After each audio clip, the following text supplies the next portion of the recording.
E eu tenho uma teoria que eu nunca vi ninguém defender isso, mas eu sempre defendo que o ancestral do marketing digital não é a propaganda, Uhum. é o marketing direto.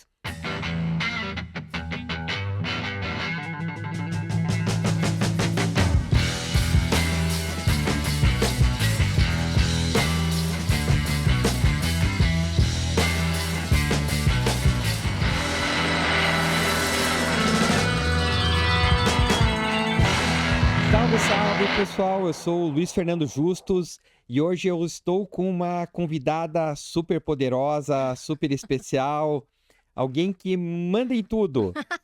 Hoje eu estou com a Raquel Justus. Oi, Oi, Kel. pessoal. Não, não é bem assim. A gente é bem democrática nas nossas decisões. Eu dou a minha opinião. E a gente pega e depois vê quem que dá a palavra final, né? Não, conta a verdade. Não, a gente é bem democrática, né, Lu? Vamos lá. Bem, a gente já fez vários desse, né? Mas nunca foi pro ar. É, Porque durante o período que nós estávamos montando aqui o nosso estúdio de estúdio. podcast, a gente testou. Conversamos bastante, né? Então esse tem que ir pro ar. Esse vai pro ar. E hoje vocês vão saber muita história da gente. Então tá bom. Vamos fazer um gancho hoje e contar um pouco da nossa história, né? Como É. tudo começou, tal. Eu acredito que é um bom início, né? Porque a gente esse ano tá fazendo 25 anos de empresa, né? 25 anos de estar junto e 22 anos de casado, então acho que é um bom marco aí para dar uma relembrada em tanta história e quanta coisa a gente já passou junto, né? Legal. Hoje eu estava numa reunião pela manhã com o Henrique Domakoski e ele Uhum. contando, poxa, ter sociedade com esposa. Falei, cara, eu sei muito bem o que é isso, né? Na verdade, você nem contou quem sou eu, né? Ah, Pode falar, pode me assumir. então vamos lá. A Raquel é a minha esposa, a minha sócia nas empresas, minha sócia na vida, minha sócia nas filhas, é a minha sócia na vida, né? E E assim eu a sou gente quem? também, né? Então, é meu parceiro de vida aí pra gente contar mesmo, né? Isso tem história, né, Lu? Então continue contando da história do Makoski. Não, porque todo mundo pergunta, né? Poxa, como é Tá ter, junto, né? ser casado e ter uma sociedade, né? Mas enfim, vamos deixar isso pro meio, vamos começar É, a contar da nossa história, né? como tudo começou. Assim, nós dois nos conhecemos já, éramos da mesma cidade, a gente mora hoje em Curitiba, mas somos do interior do Paraná. Nos encontramos aqui, né? Em Aqui em Curitiba. Curitiba, né? Efetivamente, depois de muitos anos de uma amizade meio de longe, né?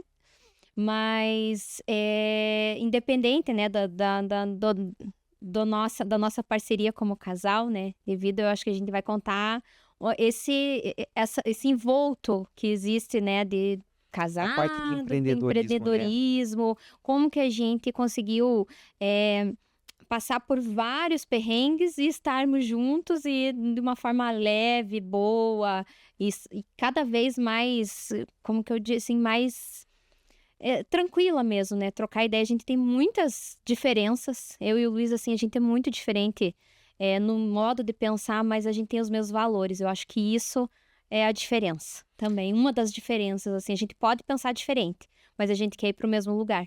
É, isso é um grande ponto positivo, né?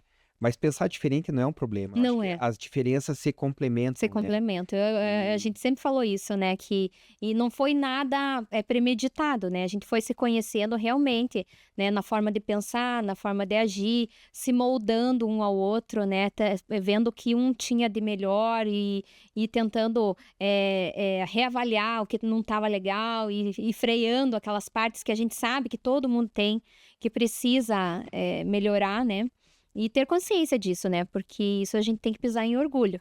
Né, Lu? Muitas vezes a eu gente acho que tem que reavaliar e voltar atrás. um ponto para começar quem somos, né? Eu acho que é interessante contar um pouco do nosso DNA. Uhum. Nós viemos para Curitiba estudar, Sim, né? Numa época que que era natural ir para a capital, buscar conhecimento, isso. né, e cursos e oportunidades estavam nas capitais. Hoje você tem oportunidade em casa, né, mas Eu vim para cá é. e eu fiz faculdade de engenharia mecânica, sou engenheiro.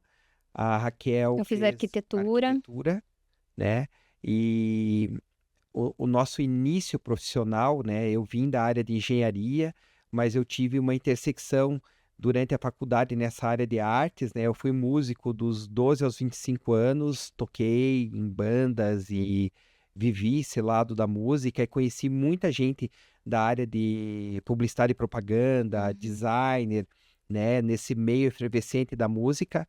E com 25 anos eu resolvi pivotar o meu lado em engenharia e vir para esse lado mais criativo, da parte de publicidade e propaganda, mas eu tinha esse DNA tecnológico, né? Eu sempre gostei de computadores, de programação, e o ano era 1997, era o início da internet Muita no gente Brasil, nascendo nessa época. né? Era o início da internet no Brasil, então É. pouco se sabia, né? Eu já era nerd total, Tinha vontades diferentes, né? eu convivia com isso já antes da internet, eles chamavam de BBS, Uhum. né? Que você entrava e conversava com pessoas ao redor do mundo, e era uma pré-internet.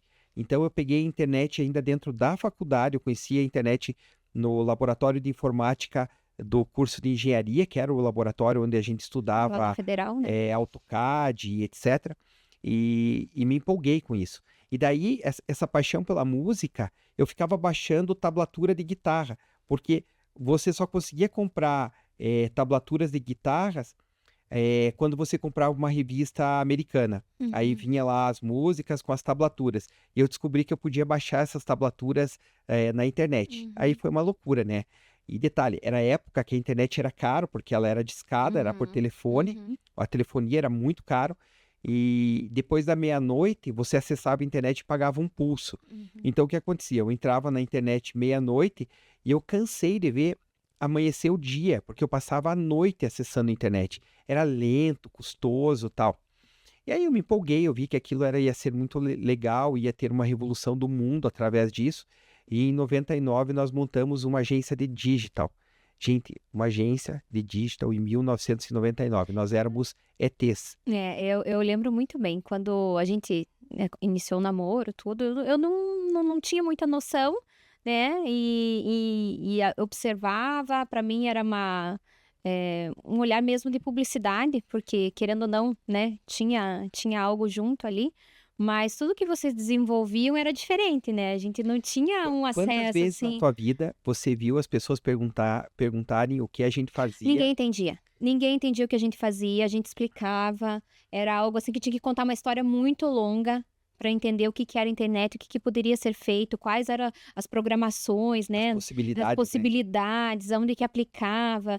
Então era algo muito, inicial mesmo aqui, né, no Brasil, mas era bem legal, porque faz parte da nossa história, né, a gente participou da história da internet por aqui, né. Sim, sim. E no início foi interessante que nós tínhamos uma salinha comercial, essa sala era subdividida, né?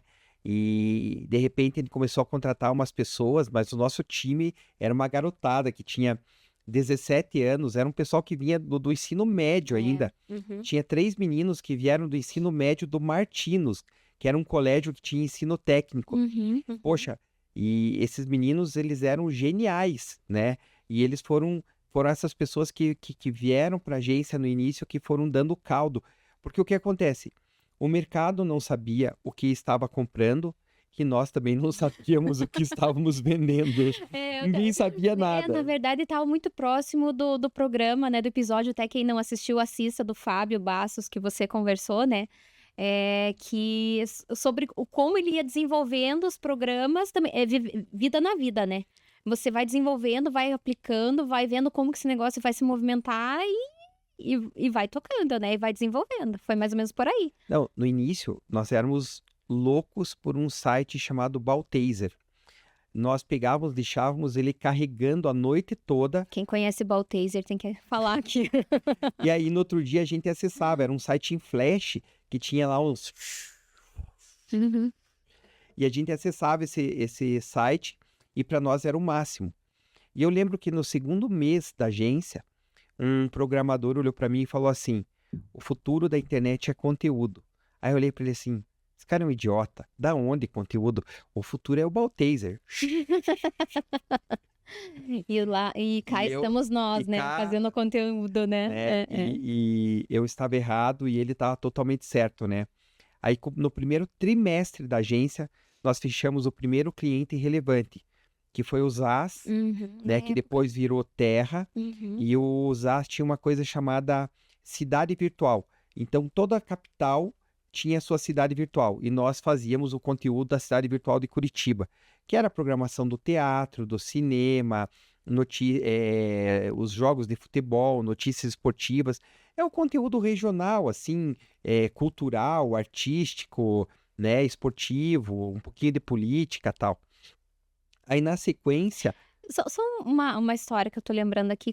Quando contrataram para fazer o guia, do qual você me deu uma tarefa. uma tarefa, uma oportunidade na época. Não, Quando que foi? já Foi pego o depois? guia, já chego no guia.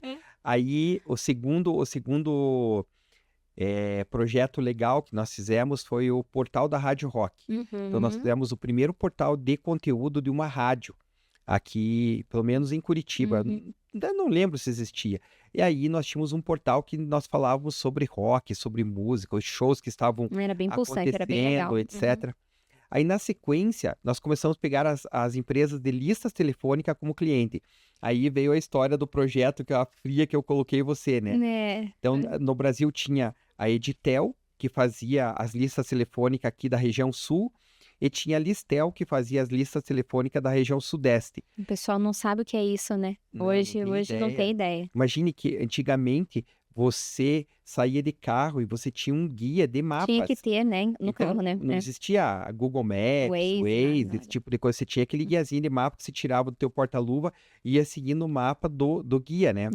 E aí, essas empresas que faziam as listas telefônicas, esses guias de mapa, eles começaram a fazer portais de conteúdo, guias de restaurantes, guias de hotéis, esse tipo de coisa, né? E nós produzíamos tanto a parte tecnológica, quanto nós recheávamos isso com conteúdo. E aí nós fechamos um projeto para fazer um guia de restaurante. Quantos restaurantes eram? Eram 200. 200 Isso, restaurantes. 200. Na época eu lembro que você falou para mim, Raquel. Nossa, como que você continuou comigo depois disso? Ele me deu a tarefa de fazer fotos dos restaurantes, eram 200 restaurantes, tinha que marcar, agendar, às vezes e a equipe também não pensava, né? Marcava um restaurante no sul e outro no norte, cada lado da em cada cidade, lado né? da cidade. Ainda bem que Curitiba não é grande, O né? que eu Ela é levei de fácil multa, deslocar. gente, não tem ideia do que eu levei de multa nessa época. Eu acho que todo o dinheiro que você me pagou nesse trabalho, metade foi multa, porque eu tinha que ir muito rápido e voltar. Mas a alegria... foi bem legal. Eu aprendi sobre várias coisas que faculdade não ensinam, né? Você gerenciar tempo, você gerenciar pessoas, você gerenciar a qualidade do que você está fazendo. Eu tinha que tirar fotos boas, né? Com tudo. E prazo. Então, eu acho que ali foi um bom início de carreira empreendedora até, assim, porque resiliência de cumprir, ir até o final. Prazo. Poxa, tinham algo assim, eram 200 restaurantes, tinha um prazo para entregar esse projeto. Eram 3 fotos cada restaurante, eu lembro muito bem. Você acabava fazendo, acho que uns 4 restaurantes por dia, né? Sim. Então, imagine 4 restaurantes por dia, foram 50 dias percorrendo a cidade, fazendo fotos. Isso fora os percalços, né? Porque às vezes desmarcavam, alguma situação acontecia, que sempre acontece, né? Só você mesmo para cumprir. Fora o restaurante que te trata. Eu tenho um restaurante na minha cabeça que eu sempre passo. Eu falei, nossa, eles existem, eles me trataram tão mal. E o outro que me tratou super bem. Então, assim, você vê a diferença das pessoas, né? E naquela época, o que a gente tava fazendo era gratuito.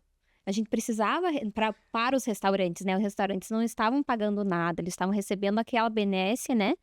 Então... Mas eles tinham o recall das empresas de lista telefônica cobrando eles, né?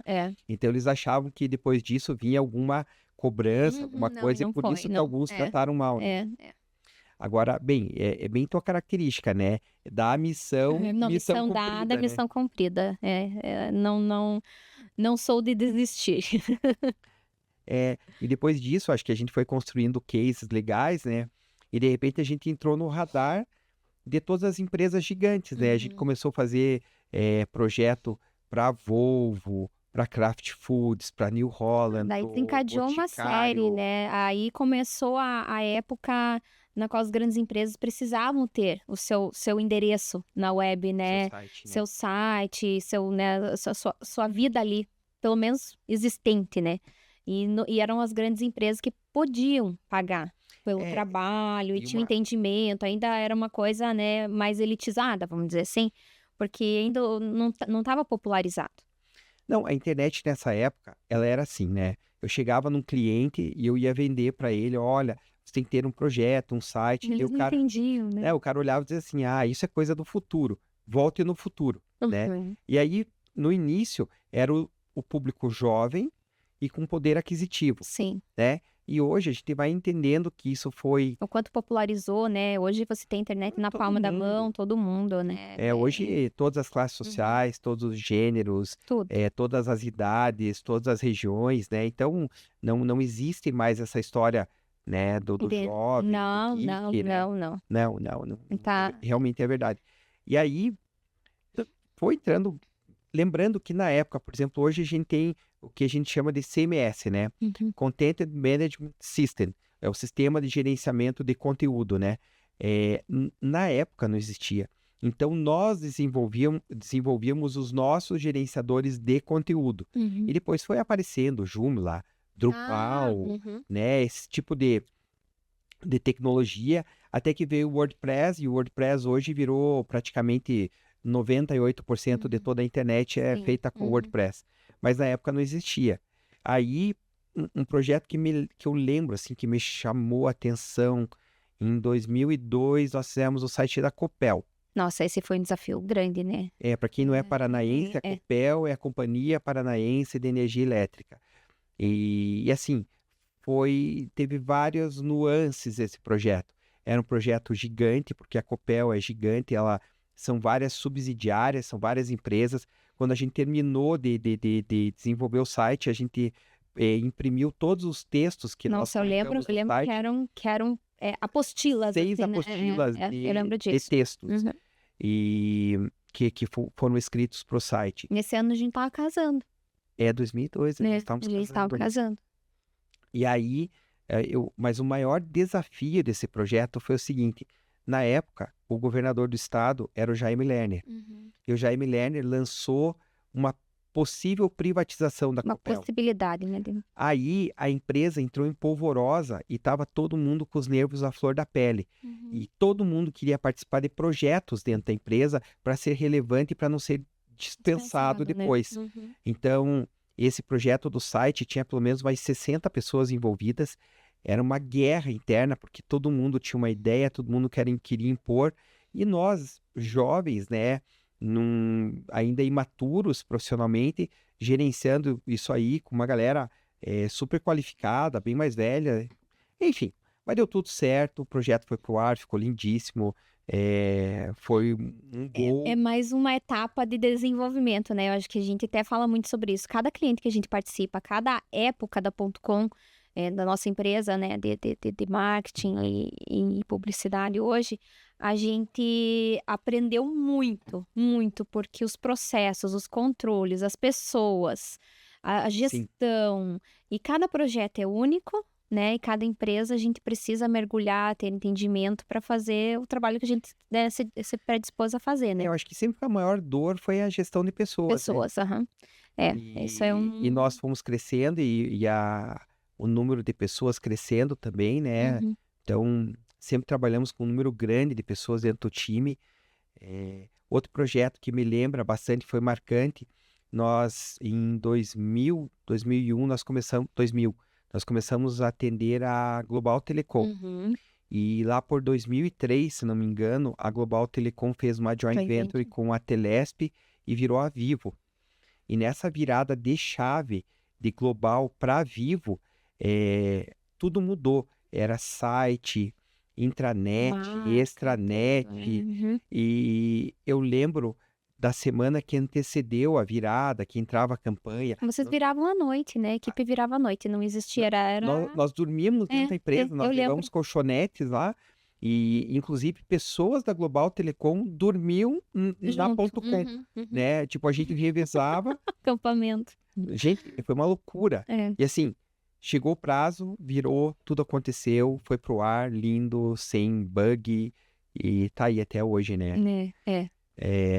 Esse foi um projeto que me marcou. Mas assim, dentro de tudo isso, eu penso assim, o que mais desafiador para você nessa época, que tinha o quê? Que idade você tinha, mais ou menos? 30 e... 30. Né? Não, Que foi para eu não você, era assim? novo. Na realidade, eu Mas tenho... para gerenciar meu tanta processo coisa. de Mas hoje, maturidade até foi... Eu amadureci mais tarde, né? Eu comecei a .com 27, então eu já não era novo. mas em 3 anos, tanta coisa acontecendo, né? Foi muito intenso esse início da .com. Eu lembro disso, assim, foi muita coisa junto. Você tem que despertar para várias áreas que é você não uma história estava acostumado a fazer. legal. Eu descobri publicidade e propaganda, né? Terminando a faculdade de engenharia, trabalhando em indústria, eu descobri publicidade e propaganda. Aí eu fui fazer um curso de marketing e eu comecei a entender como que era o mercado de publicidade e propaganda. Existia a propaganda, existia que era a grande vedete de todo o mercado, e existia o que eles chamavam de below the line. Tudo que não era propaganda era below the line. Assessoria de imprensa, promoção, marketing promocional, telemarketing, né? E tinha um negócio chamado marketing direto. Você ama. Eu me apaixonei por marketing direto, eu achava aquilo muito legal, e na época eu comecei a entender, a tecnologia vai crescer e isso vai crescer. E marketing direto era marketing com banco de dados, telemarketing, mala direta, que eram as cartinhas que mandavam e tal. E eu tenho uma teoria que eu nunca vi ninguém defender isso, mas eu sempre defendo, que o ancestral do marketing digital não é a propaganda, é o marketing direto. Né? A internet evoluiu a partir do marketing direto. E a maior empresa do Paraná de marketing direto chamava-se Zest. Na época, E ela era muito legal. A Zest, que nem diz um amigo meu, ela era cheirosa, né? Porque era bonita, era bacana. A CEO era uma mulher e ela era super inteligente, a Bia Freitas. Eu admirava um monte, e eles foram meus professores lá no curso de marketing. Então, meu sonho era trabalhar na Zest. E eu mandei currículo de tudo quanto é jeito. E quando chegava lá aquele currículo com engenharia, os caras já descartavam. Não, esse cara não é do meio, tal. E até esses dias a gente tava falando com a equipe sobre isso, né? Que nessa época tinha-se muito específico da área. Você tinha que ter cursado publicidade, você teria que ter cursado jornalismo, algo, né, condizente com o nicho. Ser outsider do mercado. Não era normal. Não era. Não era. Não, hoje é normal, né? O Jay, que trabalha com a gente, é médico veterinário. Então, Ponto. temos de tudo um pouco. Né? Já tivemos bioquímicos na gente, já tivemos... Não, já teve de tudo. Né? De tudo, é verdade. A gente... E por essa característica nossa, né? A gente sempre permitiu ver outros olhares. Nunca teve preconceito. Não. Sabendo, claro, com certeza, do que está fazendo, o contexto no que está inserido, né? Sendo capaz de executar as funções perfeitamente, vamos embora. Não, eu particularmente, eu gosto muito da diversidade de pensamentos. Eu vejo assim, se todo mundo pensa para o mesmo caminho, você nunca vai ser plural nas ideias, você nunca vai ser criativo, porque tudo vai sair pasteurizado com aquela mesma cara. Então é legal você ter essa visão, eu sou do interior, eu sou da capital, eu torço para um time, você torce para o outro. Eu morei fora, né? Então, assim, nossa, já veio de tudo, né? Já veio de tudo. Vários personagens. Então, voltando, né? Eu gostava muito da Zest, né? E a agência começou a funcionar, ela começou no dia 25 de junho de 99. Em fevereiro de 2000, nós levamos a primeira cantada de compra. Eu lembro. Que foi do pessoal da Fisher América, que na época era a maior agência de propaganda do Brasil. Eles tinham uma base aqui em Curitiba, que era a Fisher America Heads. Aí foi uma negociação, etc, etc. E foi na época que quebrou a Nasdaq. Nós chegamos a vender a agência e depois deu ré o negócio acabou não dando certo e a gente... retomou a vida, né? Desfazendo. Retomou a vida. E na sequência, a Zest veio tentar comprar a ponto .com. Aí numa reunião daquelas de negocia, vende, não vende, aí eu falei, poxa, era muito mais simples, vocês podiam ter me contratado um tempo atrás lá, ia ser bem baratinho, eu montava lá dentro, lá, ponto .com. Ai, Mas foi história, legal, né? eu vejo assim, foi bacana, a gente acabou não vendendo, sendo independente, né, a ponto .com cresceu independente, foi legal, por muito tempo eu pensava como teria sido se nós tivéssemos vendido para uma multinacional, mas essa independência nos deu muita liberdade de Muita. colocar o nosso pensamento, o nosso DNA, a nossa cultura no negócio, né? Sim, e eu vejo assim que a gente conseguiu desenvolver em tantas áreas, né, da internet que ela derivou e a gente percorreu toda essa questão, né, do conteúdo, sempre o conteúdo esteve presente, né, Sempre. com a gente sempre produziu. Póstumo veio a questão do Google, né, essa questão Não, teve dos uma época, WordPress e SEO, né, aprender sobre isso, foi porque tudo foi um aprendizado junto, né. que nós fazíamos site das 8 maiores rádios de Curitiba, nós fazíamos o site e os conteúdos de todos esses caras, ao mesmo tempo aqui, né? Como é que era o nome daquilo que vinha o sinalzinho? Porque eu lembro que vinha WAP, eu não sei, que a vinha tecnologia, e daí tinha que transmi o pessoal tinha que escrever lá. Ai, eu não sei, era parecia um bip, assim, não sei, eu nossa, esqueci o nome mas isso daquilo. é antes da agência, Não, Luiz, eu lembro. Lembro do de César, BIP. o do César lidando com isso, não lembro, César era nosso é redator. nosso redator. Eu lembro disso, de chegar, assim, um aviso de gol, tinha que falar que tinha saído gol. Ah, porque nós cobríamos os jogos de futebol Aham, de Santa Catarina, que a gente não tinha acesso à rádio e não tal. tinha? Então alguém ouvia lá e Uhum. passava um bip. Um bip, isso aí mesmo, Gente, que loucura. eu lembro Para disso. poder Uhum. colocar A notícia. a notícia dentro Uhum, do portal de WAP, que era a tecnologia de conteúdo dos uhum, telefones celulares, que os telefones eram uhum. flip, Aham, né? é. Não era telefone. É, loucura, né? Então, a gente participou de tudo isso, Do né. início. E eu vejo assim, como você fala, é trocando a roda com o carro andando, né, desenvolvendo, aprendendo com o negócio junto. Uma coisa que foi legal também, que a gente pegou o início do mercado de educação. Então, nesse mercado de educação, as mudanças que a internet foi trazendo, as ferramentas, né? A gente atendeu várias editoras, Uhum, fazendo portais de conteúdo para editoras, alimentando escolas com conteúdo. Nós trabalhamos com a parte de desenvolvimento dos sites, depois a parte de mídia, trazer leads, alunos, conversão, inscrição online, vestibular online, plataforma de AD. Uma uhum. loucura. Tudo isso fez parte e faz parte, né, da gente. Hoje continua, mas assim, eu acho que hoje é mais simples, porque Uhum. as tecnologias estão prontas, as ferramentas estão disponíveis, você não precisa inventar a roda, né? Tá Mas tudo. você não inventa, mas são ferramentas, né, Luiz? E a cabeça por trás, a ferramenta precisa funcionar. Se você não sabe ligar esses pontos, hoje mesmo estava vendo o Walter Longo falando sobre a falta do vocabulário das pessoas, que as pessoas estão com vocabulário menor. E por conta disso, falta de leitura, falta de aprendizado, eles não conseguem fazer um prompt bom para o chat GPT.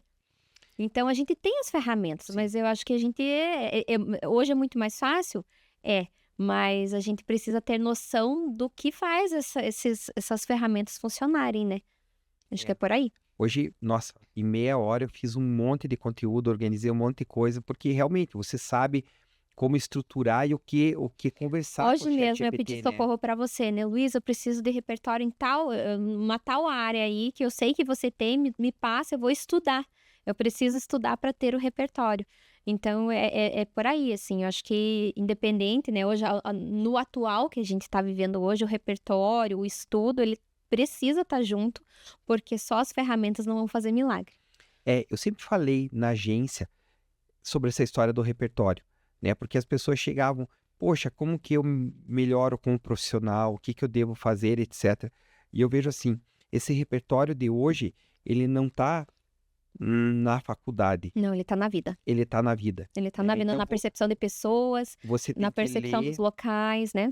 você tem que ler, mas não ler chamadinha do Não, não, Instagram. não. Ler livro, pegar, Uhum. adensar o teu conhecimento. Você tem que viajar, você tem que conhecer museus, você tem que ouvir músicas, você tem que frequentar restaurantes, você tem que conversar com pessoas interessantes, você tem que ter mentores para E poder eu vou falar isso crescer. para vocês, que de experiência, né, a gente já estamos numa outra idade, né, agora, né, só quem quiser faz conta, que a gente já falou alguns números aqui, algumas datas, né, e a gente passou por muita experiência, assim, diferente na nossa vida. No meio do caminho, o Luiz, por questão, de estar no meio da música, de ter muitos relacionamentos, a gente teve um período que a gente se aventurou a ter uma segunda empresa na parte de produção de shows. Nós tivemos outras empresas, né? É, E temos outras é, empresas até hoje. Mas vamos lá, eu acho que a segunda empresa que nós tivemos foi uma produtora de shows, né? isso. Um belo dia alguém chegou para mim e trouxe assim: olha, eu posso fazer um show do B.B. King em Curitiba, mas eu preciso levantar patrocínio. Aí a gente montou um projeto, conseguiu o patrocínio e a gente fez um show do B.B. King no Teatro Guaíra. E depois disso, durante 2 anos, nós fazíamos praticamente a cada mês um show internacional, ou num grande teatro ou Uhum. numa grande casa de shows. E nessa a Raquel estava junto. E lá estávamos nós, né? É, a E gente fazendo tudo isso. E eu penso assim, nossa, quanta coisa aconteceu nessas oportunidades, né? Que foram. Eu vejo sempre o copo meio cheio. Então, para mim, assim, o que era perrengue era aprendizado e esse negócio de prazo. Também, novamente, lidando com pessoas, lidando com ego, né? Artistas, empresários, data, entrega, venda de ingresso, tempo né? Tudo isso foi sim, o bem risco, intenso. né? E o Você risco assumia um foi risco muito intenso. financeiro grande, É você muito lindo assumia, falar, ó, a você gente assumia uma uma responsabilidade, responsabilidade, segurança, porque, segurança. poxa, se acontecesse uma briga, alguma coisa dentro do É. espaço, né? Quando era casa de show de rock, né? Nós Uhum, fizemos shows como The Cult, banda de rock inglesa, a gente lotou espaços, uhum. festivais de músicas. É, Quando o Mutantes voltou, né? sim, Foi, então é. foi muito legal. E foi interessante que a gente começou com o B.B. King e 2 Ah, anos e na depois história do B.B. King tem o leilão das guitarras, né? tem mais uma história legal. Antes do leilão da guitarra, lembrar, nós fizemos um show do B.B. King em 2003, 2004, Acho que 4. e aí nós É. fizemos um E segundo em 6. 2006. É. Quando ele veio em 2006, ele já era um senhorzinho, e ele era Uhum. enorme, ele era grande, ele era gordão, assim. Obeso, é. Uhum. E aí ele já tinha uma dificuldade de locomoção. E sabe o que é chegar? A pessoa diz assim: eu preciso de uma cadeira de rodas para daqui 1 hora, e tem que ser uma cadeira de rodas especiais porque tem que comportar uma pessoa com tantos quilos. Então, essa história de produção de shows, você tem que ser um mágico que tira o coelho da cartola, né? Eu lembro que eu corri atrás para locação, não tinha. E no final a gente conseguiu com um parente de uma pessoa do Teatro Guaíra que se predispôs, o cara ficou em casa, na cama, e emprestou Emprestou a a cadeira cadeira. de rodas, né? Hum. Pô, sensacional. Obrigado a essa pessoa, os familiares. Outra história legal. No segundo show do B.B. King, nós tivemos uma ideia. Nós compramos uma guitarra, o B.B. King usa uma Gibson Lucille, que é uma guitarra bem específica, que é a guitarra dele, né? Signature dele. E ele autografou essa guitarra e a gente leiloou. A gente deixou na FNAC, né, por um Ela ficou tempo lá exposta no exposta. shopping Uhum. e por um período, e depois houve um leilão, e esse leilão, o que foi arrecadado foi revertido para uma instituição Uhum. de saúde, para a PACN aqui de Uhum. Curitiba. Isso foi também uma experiência, foi muito legal, Foi né? muito legal. Outra coisa que eu lembro dessa história, né? Tipo, se vira nos 30. Show da Maria Rita, pouquíssimos ingressos vendidos, Esse um foi, fiasco, nossa, foi um perrengue. um perrengue, nós nervoso lá, porque, E poxa, era numa casa de shows grande que comportava bastante gente, né? Tinha nó- que encher mesmo. nós não estávamos mais nem tão preocupados com o prejuízo financeiro. Não, A gente não, estava preocupado com a experiência. com a experiência do público, com o Uhum. espetáculo, né? E aí, tipo, Raquel saiu. 5:30 da tarde, a Raquel deu uma ideia: vamos colocar mesas na pista, vamos fazer um negócio meio tipo canecão. E a gente colocou as mesas, a gente colocou um pano no meio da casa de show para diminuir o espaço. e conseguiu vender mais uns ingressos no final. Sei que acabou tendo uns 200 pagantes, o show foi lindo. Lindo, foi lindo. Quem foi amou, né? Né, aí não Chegou, esperava não estar esperava. sentado, tá bem arrumadinho lá, ficou bem, foi muito bom mesmo. No É, final, assim, que era o que importava, né? A gente tinha que ter uma boa entrega também, tanto pro artista, para se sentir, né? sim. Independente de não ter dado a quantidade que a gente esperava, mas para quem estava lá e pro artista também, né? É importante, né? É a entrega, O né? UX do Uhum, negócio, né? A isso. experiência do consumidor, do cliente, né? É. E assim, eu vejo assim, a gente tá contando um pouquinho, né, para chegarmos em 2024, hoje, né, com tanta coisa. E tem muita história. Eu acho que se a gente parar aqui para dar um episódio 2, né, Lu? Então, vamos fazer o seguinte, vamos fazer um episódio 2 só falando das nossas experiências de e-commerce, né? Isso, porque a gente Dá, tem uma fase do dá e-commerce um spoilerzinho. muito bom, Nós começamos desenvolvendo plataforma de e-commerce em 2005, né?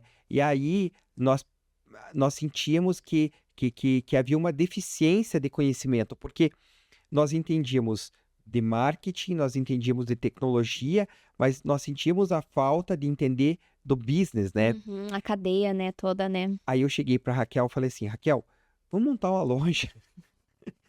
E um é pior, um é mais louco que o outro, né? Montamos uma loja de vinhos. E nós tivemos um e-commerce de vinhos por 8 8 anos. anos.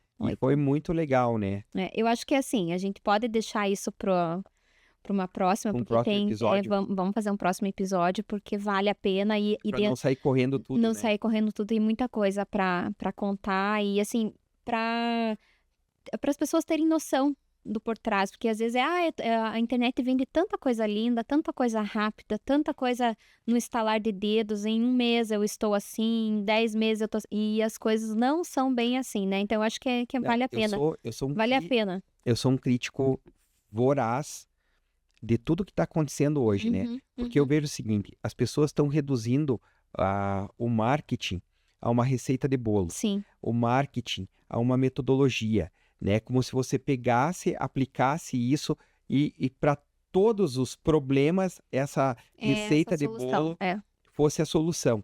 E a gente sabe que não é, né? Porque na realidade o que está acontecendo? Isso aí é um chamariz para venda de cursos, né? E estão formando uma geração que vai ficar frustrada, Já porque os está caras. frustrado, né? O Eles mercado já está frustrado. o Muita mercado gente frustrado, porque o mercado compra Uhum. compra essa solução achando que vai resolver também, né? Mas tem o outro lado, então, se quem quiser abraçar e lutar e trabalhar, tem como fazer também. Então, só que o caminho é outro e o tempo é outro, né?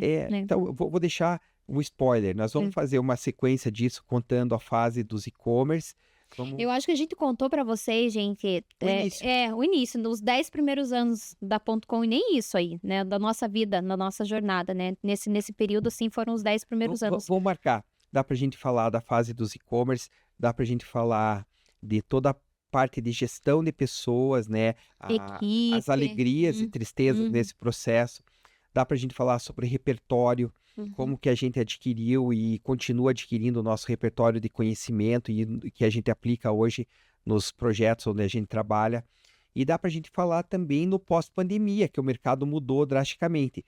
E também falar dessa constante reinvenção, porque eu acredito que nesses 25 anos de existência, a gente já se reinventou pelo menos umas 5 vezes, né? Se não for mais. A gente